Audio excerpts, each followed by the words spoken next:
তোমার জামাটা একটু ঠিক করো প্লিজ, তোমার ওই দুটো দেখা যাচ্ছে। তোকে দেখানোর জন্যই তো দেখাচ্ছি, দেখ না কত সুন্দর। চিচি আপু, এসব তুমি কি বলছো? আমি তোমার আপন চাচাতো ভাই, আমাকে সব কথা বলতে তোমার একটু লজ্জা করছে না?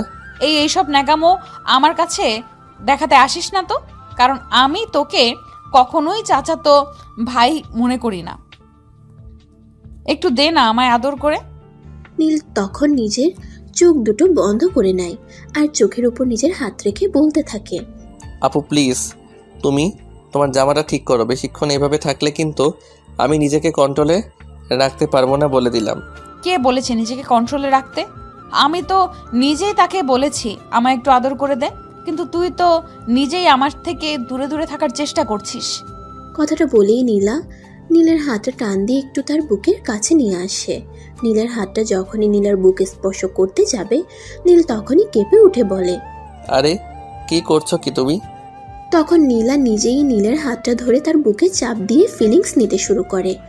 নীল তখন চেষ্টা করা সত্ত্বেও নিজেকে সরিয়ে নিতে পারছিল না, কারণ সে তো একটা ছেলে, আর একটা মেয়ে যদি নিজের থেকে এভাবে তার কাছে এসে ধরা দেয় তাহলে সে কি করবে।